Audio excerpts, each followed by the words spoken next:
compartilhar com você a palavra de Deus. Eu disse que nós estávamos em uma campanha de 3 dias consecutivos, que era esses dias 7, 8 e 9 de novembro. Hoje é o segundo dia, nesta quinta-feira.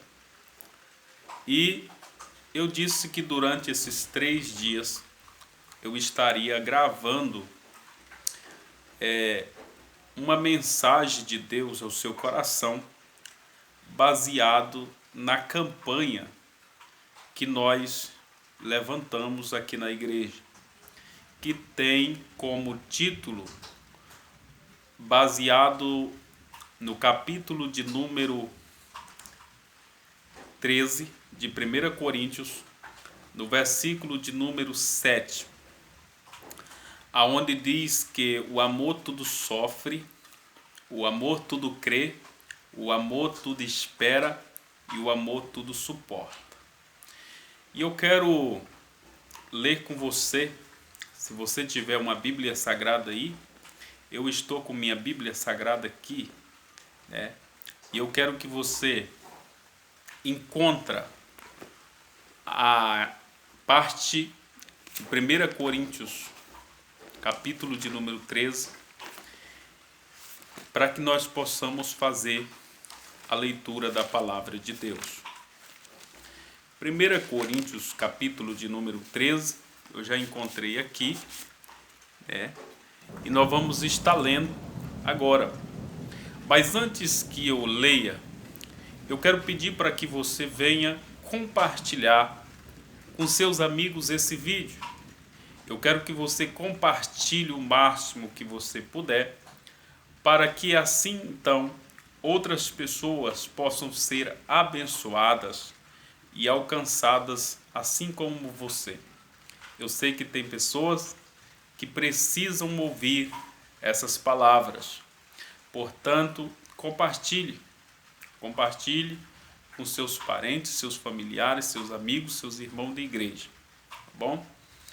No versículo de número 7, que nós vamos usar como base, mas eu quero ler desde o versículo de número 1, que fala assim: ainda que eu andasse, ainda que eu falasse a língua dos homens e dos anjos, e não tivesse amor, seria como metal que zoa, ou como o sino que tine. E ainda que tivesse o dom de profecia, e conhecesse todos os mistérios, e toda a ciência, e ainda que tivesse toda a fé, de maneira tal que transportasse os montes, e não tivesse amor, nada seria. E ainda que distribuísse todas as minhas fortunas para o sustento dos pobres, e ainda que entregasse o meu corpo para ser queimado, e não tivesse amor, nada disso me aproveitaria. O amor é sofredor, é benigno, o amor não é invejoso, o amor não trata com leviandade, não se ensoberbece, não se porta com indecência, não busca os seus interesses, não se irrita, não suspeita mal. Não folga com a injustiça, mas folga com a verdade. Tudo sofre, tudo crê, tudo espera e tudo suporta. Pois bem, queridos, a palavra de Deus, ela é muito clara em falar sobre o amor. Alguém às vezes pergunta assim: pastor, o amor é dom? Não, o amor não é um dom. O amor é fruto do Espírito de Deus. A Bíblia diz que em Gálatas capítulo 5, verso de número 22, que o amor, que o fruto do Espírito é o amor. Primeiro o amor. Então, o fruto do Espírito é amor. Então, o próprio Jesus Cristo, que era cheio do Espírito Santo, ele era cheio de amor. Cheio de amor. E ele, quando ele veio para poder amar as vidas ele veio para abraçar, para acolher. Em algumas partes, em uma parte da Bíblia Sagrada, fala que ele veio para os seus e os seus não receberam. Então, todos os quanto receberam, deu-lhe o poder de serem feitos filhos de Deus. Jesus, ele nunca desprezou aquele que procurou estar com ele. Jesus, ele sempre acolheu, porque Jesus é acolhedor. Na Bíblia Sagrada, tinha uma família que Jesus amava. A Bíblia diz que Jesus amava Marta, Jesus amava Maria e Jesus amava Lázaro. Jesus amava essa família de uma maneira diferente. É tanto que quando Lázaro morre, a Bíblia diz que Jesus chorou. É um dos versículos, ou por que não dizer o versículo mais pequeno do Novo Testamento. Só tem ele. Jesus chorou. Então Jesus, ele era cheio de amor. E certas vezes, alguém trouxe uma mulher, né, os fariseus, os escribas, trouxe uma mulher que disse que foi pegada no ato de adultério. Jesus estava no monte. E quando foi pela manhã cedo, Jesus chegou para o templo e ele foi ensinar. Porque durante todo o ministério de Jesus, ele não perde tempo. Ele vem do monte e ele vai para ensinar pela manhã cedo. E quando ele estava ensinando e as pessoas estavam ouvindo o seu ensinamento, a Bíblia diz que chega alguns homens ali, fariseus, escribas, e diz: essa mulher, ela foi pega no ato de adultério. Ela foi pega adulterando. E na lei de Moisés está escrito dizendo que as tais devem ser apedrejadas. Então, a Bíblia diz que eles pegam ela e colocam no meio. Só que quando eles trazem a mulher diante de Jesus, uma das coisas que a gente entende é que o pecado escandaloso, que eles achavam que era um escandaloso, nem todas as vezes talvez seja público. Nem todo pecado escandaloso vem a público. Paulo, ele escrevendo aos Efésios, ele fala assim, olha, ouve-se falar. Ele diz assim: e não comuniqueis com as obras infrutuosas das trevas, porque o que eles fazem em oculto, até o dizê-lo é torpe. Pois ele diz assim, mas todas essas coisas serão manifestadas pela luz, porque a luz tudo manifesta. Então Paulo, ele não quis expor aquilo que estava acontecendo, porque ele diz que se colocasse a público, até dizer era torpe, não convinha falar. Então nem tudo aquilo que é vergonhoso, ele vem a público. E o pecado de adultério era um pecado gravíssimo.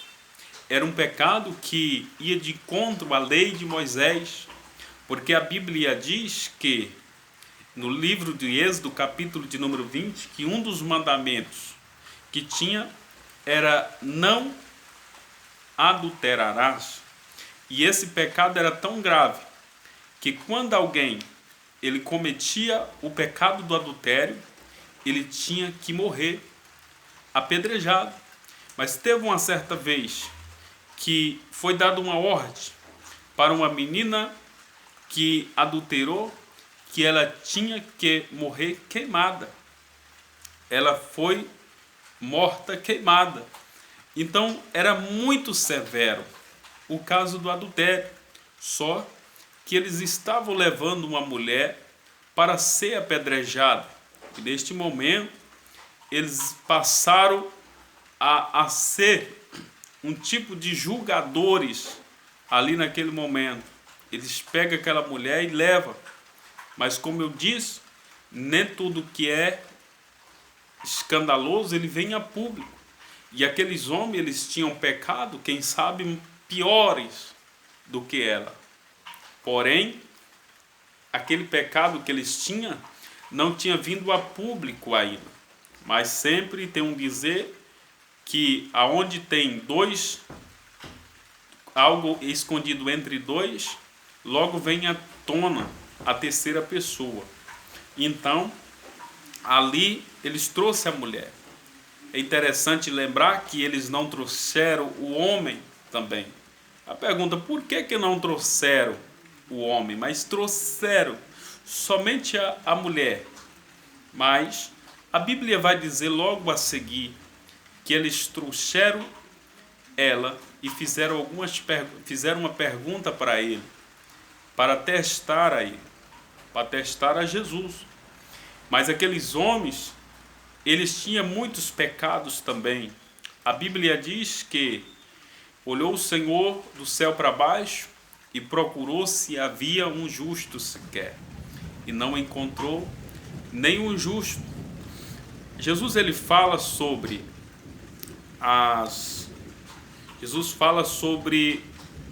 os fariseus, os anciões. Logo está escrito no livro do profeta Isaías, capítulo de número 29, que esse povo honra-me com os lábios, mas o seu coração está longe de mim. Em Mateus capítulo de número 15 também está escrito que esse povo honra-me com os lábios, mas o seu coração está longe de mim. Eu fico vendo que os fariseus, os escribas, eles estavam tão próximos de Jesus, eles estavam tão perto de Jesus, mas de uma maneira errada. E eu fico pensando que o fato da gente estar perto de Jesus, isso às vezes não significa nada. Nós precisamos estar perto de Jesus, mas de uma maneira correta. Não adianta nós ficar perto de Jesus querendo apedrejar o nosso irmão. Não adianta nada nós estar perto de Jesus querendo acusar o nosso irmão. Nós temos que estar perto de Jesus de uma maneira correta.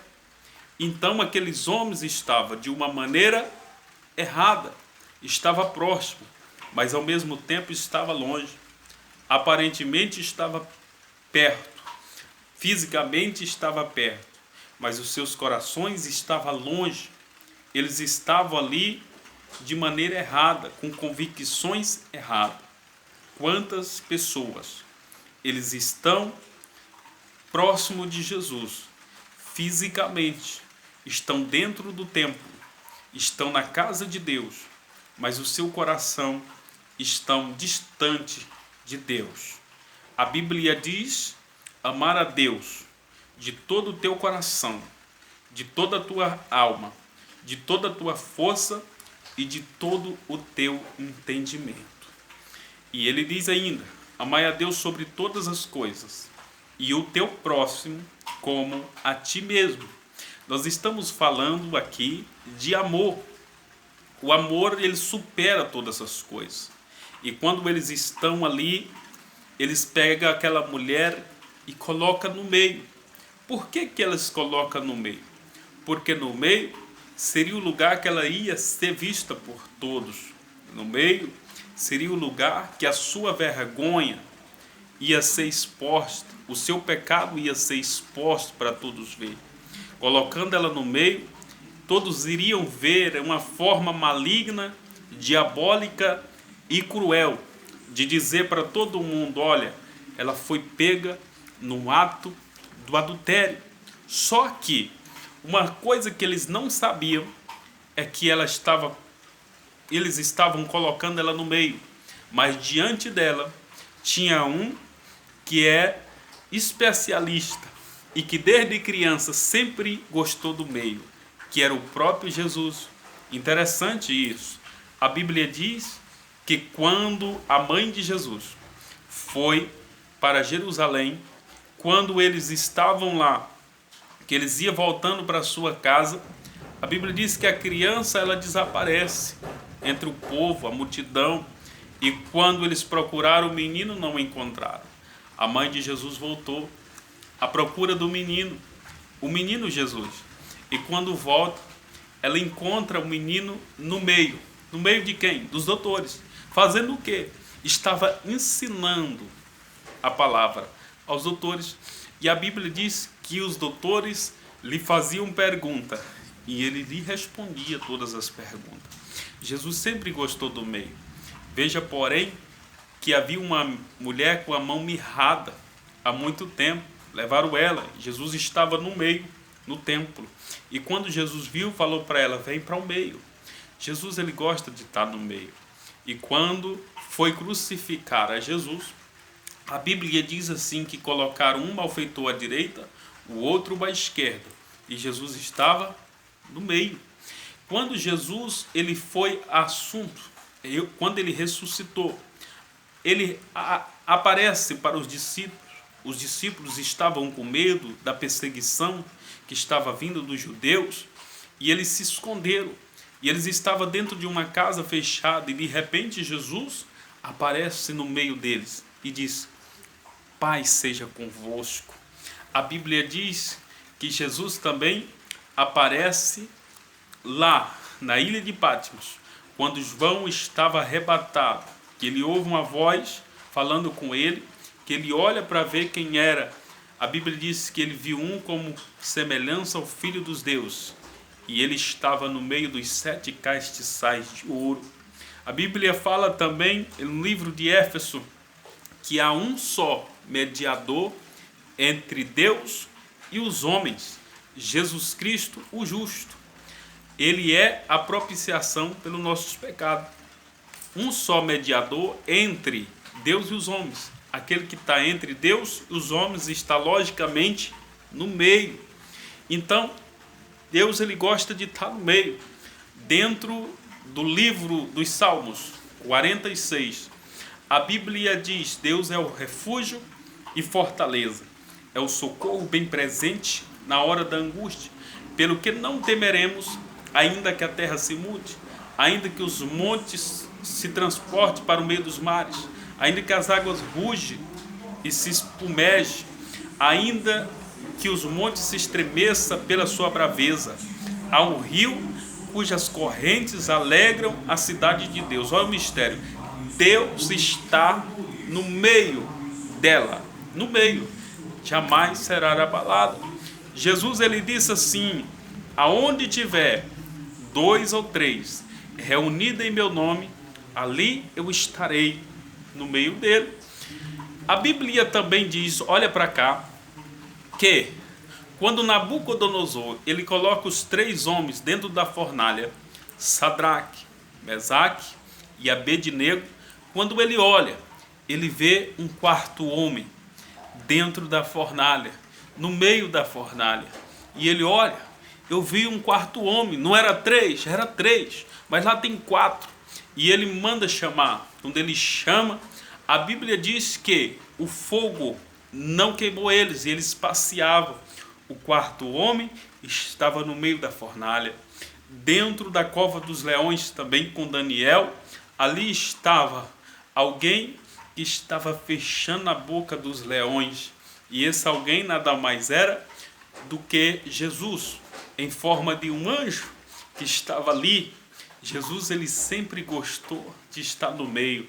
Ele está no meio da tua casa, ele quer estar no meio dos teus filhos, ele está no meio do teu relacionamento, ele quer estar no meio do teu trabalho, ele quer estar no meio dos teus negócios, ele quer estar no centro da tua vida e no centro do teu coração. Se eu fosse você, eu dava glória a Deus por essa palavra. Jesus está no meio, olha para cá.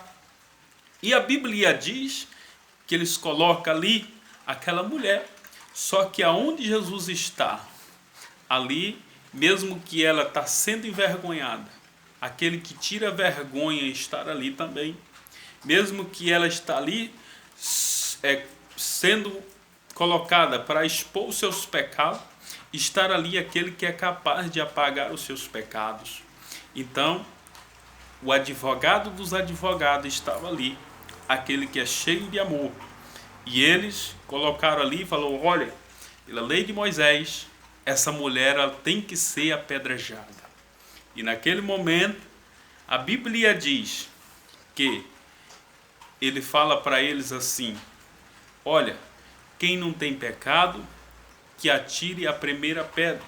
A Bíblia diz que eles falam aquilo porque eles tentam ali, procuram uma ocasião para acusar, porque eles tinham uma consideração muito grande por Moisés, uma consideração enorme por Moisés.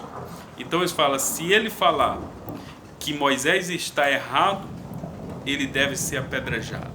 E se ele falar que a mulher deve ser apedrejada, então ele também deve ser apedrejado, porque ele não é acreditado, porque ele veio para dar vida. Então, se ele tirar a vida da mulher, então morre-se a sua missão. Porém, a Bíblia diz que ele começa a escrever com o dedo no chão.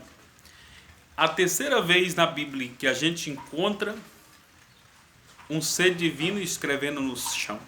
A primeira vez que a gente encontra é no livro de Deuteronômio, quando a Bíblia fala que Deus, ou seja, no livro do Êxodo, quando a Bíblia fala que Deus, no Velho Testamento, quando a Bíblia fala que Deus, ele escreveu nas pedras dos 10 mandamentos. A segunda vez que Deus escreve com o dedo é no banquete de Belsazar. E a terceira vez é quando Jesus escreve. A Bíblia diz, no livro de Jeremias, capítulo de número 17, que o Senhor iria escrever o nome das pessoas no chão. E ali eu pergunto por que ele escreveu no chão. Porque escrevendo no chão eram os nomes que seriam apagados com facilidade. Alguém disse assim que Jesus, quando ele estava escrevendo no chão, ele estava escrevendo o nome, o pecado daquelas pessoas que estavam ali. Mas eu acredito que Jesus ele também estaria escrevendo os nomes de cada um dos que estava ali. Eu não descarto a possibilidade dele estar escrevendo o pecado, mas eu acredito que o nome. E a Bíblia diz que eles se retiraram de um por um, tanto os maiores como também os menores. Eles se afastaram daquele lugar. E no Salmo de número 1, a Bíblia diz que os pecadores, eles não permanecerão na congregação do justo. E eu acredito que foi exatamente por esse motivo que eles se afastaram. Por quê? Porque eles estavam completamente errados. Eles estavam completamente cheios de pecados e queria ali apedrejar uma mulher. Porém, Jesus olhou para a mulher e falou, cadê os teus acusadores? E já não tinha mais nenhum dos acusadores ali. Jesus fala o seguinte, vai e não peques mais. Então Jesus naquele momento, ele demonstra um ato de amor. Ele está ali como o advogado dos advogados, defendendo a causa daquela mulher. No livro de 1 João, capítulo de número 2, a Bíblia está escrita dizendo, filhinhos, se alguém pecar, temos um advogado junto ao Pai, Jesus Cristo o justo, e ele é a propiciação pelos nossos pecados, e não somente pelo nosso pecado, mas a do mundo inteiro. Então, para que Deus enviou o seu Filho? Para salvar a humanidade, porque Deus amou o mundo de tal maneira que deu o seu Filho único, para que todo aquele que nele crê não pereça, mas que tenha vida eterna.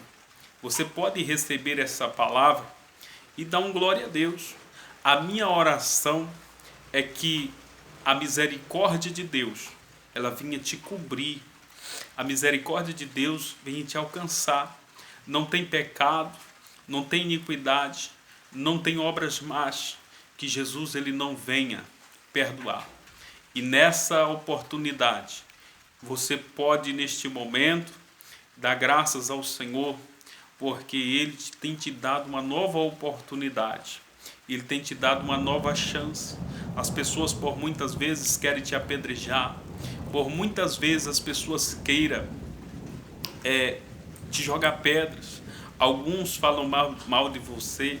Alguns te perseguem, te caluniam. Mas Jesus é maior na tua vida. Não se preocupe. Ele é maior na tua vida. Que Deus abençoe a sua vida. Em nome do Senhor Jesus. Que Deus abençoe. Muita paz e muita luz nos teus caminhos.